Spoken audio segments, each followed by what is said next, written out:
127 അതിൻ്റെ 1-2 വാക്യങ്ങളും, 128 വായിക്കട്ടെ. യഹോവ വീട് പണിയാതിരുന്നാൽ പണിയുന്നവർ വൃഥാ അധ്വാനിക്കുന്നു. യഹോവ പട്ടണം കാക്കാതിരുന്നാൽ കാവൽക്കാരൻ വൃഥാ ജാഗരിക്കുന്നു.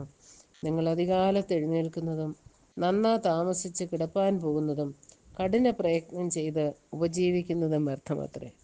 യഹോവയെ ഭയപ്പെട്ട് അവൻ്റെ വഴികളിൽ നടക്കുന്ന ഭാഗ്യവാൻ. നിന്റെ കൈകളുടെ അധ്വാന ഫലം നീ തിന്നും. നീ ഭാഗ്യവാൻ, നിനക്ക് നന്മ വരും.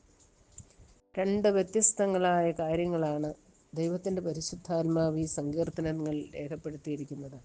ഒന്ന്, യഹോവയെ കൂടാതെ പ്രവർത്തിക്കുന്നതായ വ്യക്തിജീവിതങ്ങൾ. മറ്റൊന്ന്, യഹോവയിൽ ആശ്രയിച്ച് യഹോവയെ ഭയപ്പെട്ട് ജീവിക്കുന്നതായ ജീവിതങ്ങൾ. അതിന് രണ്ടിനും വരുന്ന അന്ത്യം, അവസാനം എന്തെന്ന് ദൈവവചനം കൃത്യമായി നമുക്ക് മുന്നറിയിപ്പ് തരുന്നു.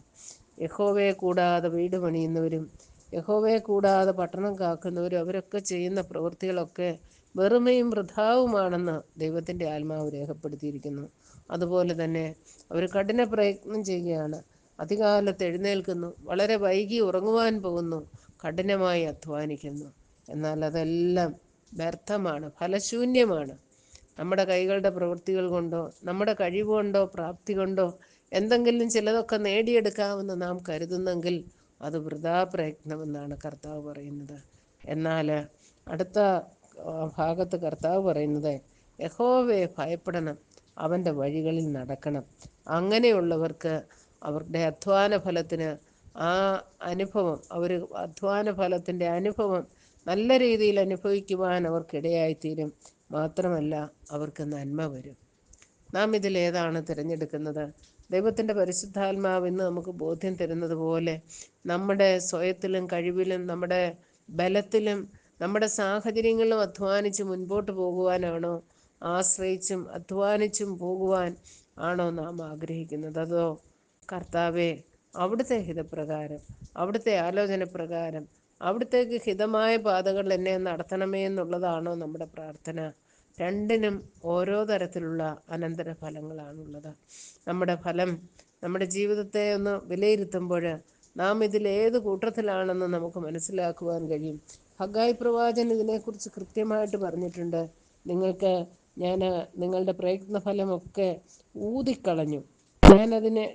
ഞാൻ നിങ്ങളുടെ ശൂന്യമായി കിടക്കുന്ന അവസ്ഥ, നിങ്ങൾ വളരെ അധികം പ്രവർത്തിക്കുന്നു, വളരെ അധ്വാനിക്കുന്നു, വളരെ വിതയ്ക്കുന്നു, നിങ്ങൾക്ക് തൃപ്തി വരുന്നില്ല, നിങ്ങൾ വസ്ത്രം ധരിച്ചിട്ട് കുളിർ മാറുന്നില്ല, നിങ്ങൾ അധികം കിട്ടുമെന്ന് കാത്തിരുന്നു, എന്നാൽ അത് അല്പമായി തീർന്നു, ഞാനോ അത് ഊതിക്കളഞ്ഞു.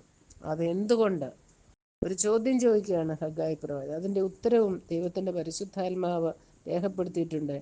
എൻ്റെ ആലയം ശൂന്യമായി കിടക്കുകയും നിങ്ങൾ ഓരോരുത്തരും താൻ്റെ വീട്ടിലേക്ക് ഓടുകയും ചെയ്യുന്നത് കൊണ്ട് തന്നെ എന്ന് യഹോവയുടെ അരുളപ്പാട്. സൈന്യങ്ങളുടെ യഹോവ ഇങ്ങനെയാണ് അരുളി ചെയ്യുന്നത്.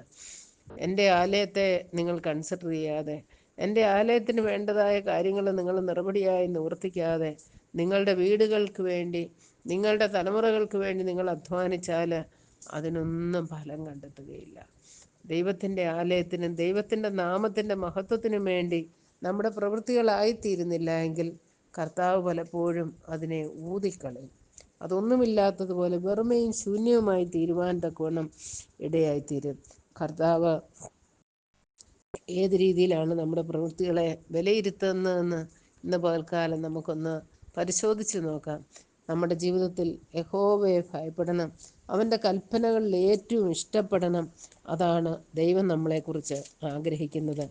നാം ചെയ്യുന്ന കാര്യങ്ങൾ അനുഗ്രഹിക്കപ്പെടണമെങ്കിൽ ഈ 2 കാര്യങ്ങളെ നാം കുറിക്കൊള്ളണം. യഹോവയെ ഭയപ്പെട്ട് അവൻ്റെ വഴികളിൽ നടക്കുന്ന, അവനെ പ്രസാദിപ്പിച്ചുകൊണ്ട് അവന് ഹിതമായതെന്തെന്ന് പരിശോധിച്ചുകൊണ്ട് വെളിച്ചത്തിലുള്ളവരായി നടക്കുന്നവർക്ക് അവൻ അനുഗ്രഹങ്ങളെ പകരും. ഇല്ല എങ്കിൽ അതെല്ലാം ശൂന്യമായി പോകുമെന്നുള്ള ഭയനിർദ്ദേശം ഇന്ന് രാവിലെ സമയം നമ്മെ ഭരിക്കട്ടെ. നമ്മുടെ പ്രവൃത്തികളെയും നമ്മുടെ ചിന്തകളെയും നമ്മുടെ എല്ലാ കാര്യങ്ങളെയും ക്രമീകരിക്കുവാൻ ദൈവത്തിൻ്റെ പരിശുദ്ധാത്മാവ് മുഖാന്തരം ഇടയാക്കട്ടെ.